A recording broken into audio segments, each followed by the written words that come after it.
basebo ne banyabo abatuuliriza baganda baffe mu sharing our brothers have come basebo ne banyabo abatuuliriza kuno twebereremu baganda baffe babadde batuuse this is our profession why Sorry for that. basebo ne banyabo this is the situation at the court right now kyekino ekiri ku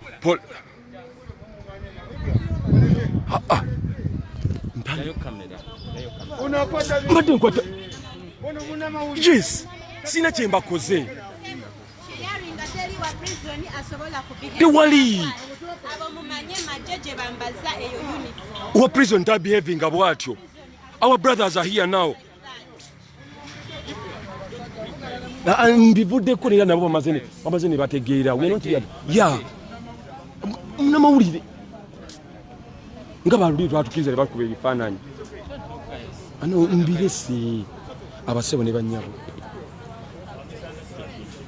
zinguna beera wano abusere maidayo sina kino abasebo ne banyabo batuuliza baganda baffe babadde batuuse kyovala banga sawa zino ekomera liri bwe liti baganda baffe batuuse baganda baffe babalese mu kooti baganda baffe babalese mu kooti ogwokubiri. These people are trying, we are journalists, why are they putting some situation? But no, what do they call prisoner behaving about you?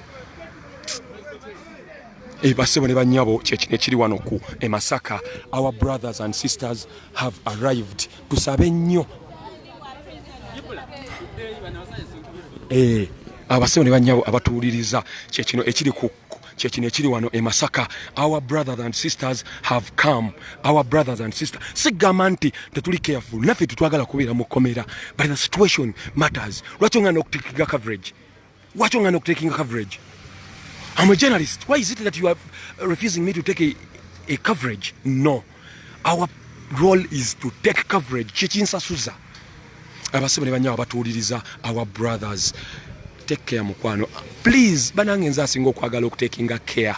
Yeno situation eri wano right now at the court. Baganda baffe babalese naye security eri so much tight. I don't know why. The security, it is too much tight.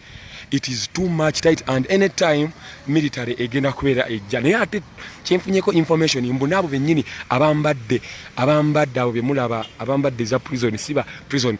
No prison officer behaves as these people have behaved.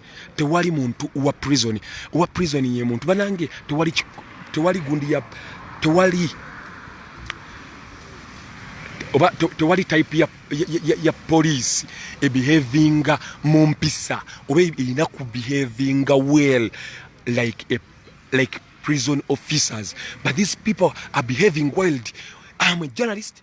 I'm trying to put a camera to take pictures for our brothers and sisters, but they are behaving wild.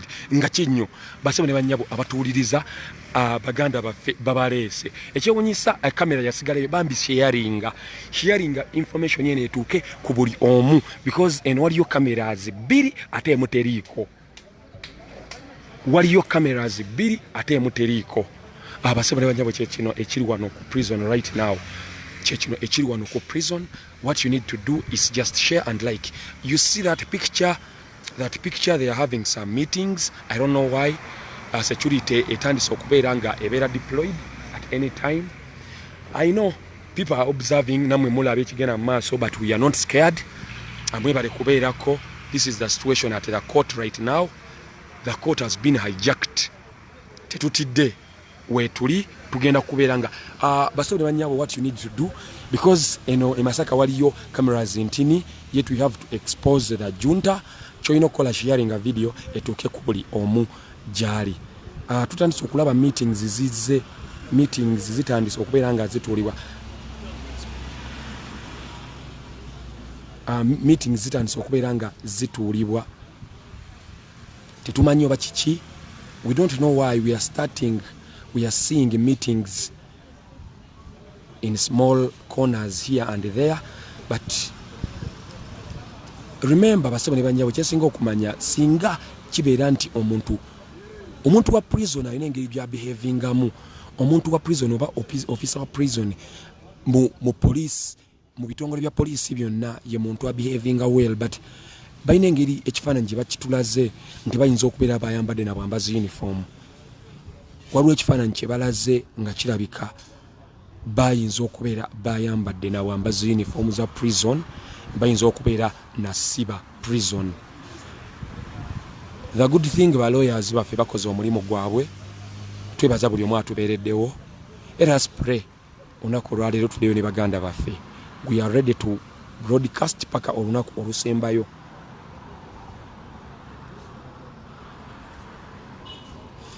Tubeereko sharing a video. Basebo ne bannyabo. This is the situation at the court. Court babaleese babayisizaawo.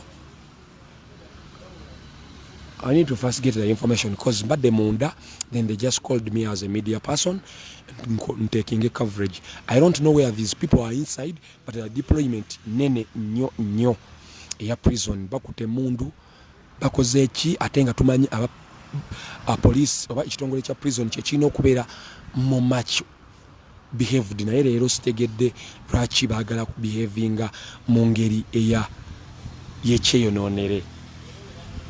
Bayina emigo, yes, bayina banajo to discipline some. Bayina okubeera n'emigo, yes, to discipline ababa bagenze elsewhere, but again today bayina embeera gye bali okukola. But let us pray. Basaba ne banyaba bali eyo. You keep praying. Twagala baganda baffe baveeyo because they don't have any crime they did. Ndowooza mulaba bulungi ekiri wano. Mulaba ekigenda mu maaso.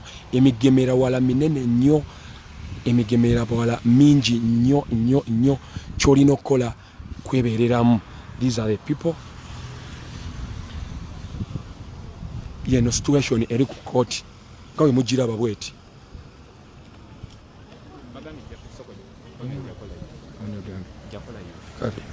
Abasebo ne bannyabo tugenda kusooka tuveeko for a minute. Live zitugenda tuka tuzijjeko abakansa ekirungi batuuse. Yeno situation gyolaba eri wano ku court. Please bangambye njijjeko live abakanso. Please let us respect the rule of law. Ndowooza mulaba ekanso kemba malirize wano mbalage deployment ya maanyi eri heavy nnyo.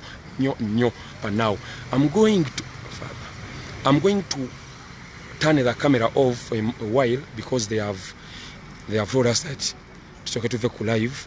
Now I'm coming with the information. It's gonna matter. Thank you so much.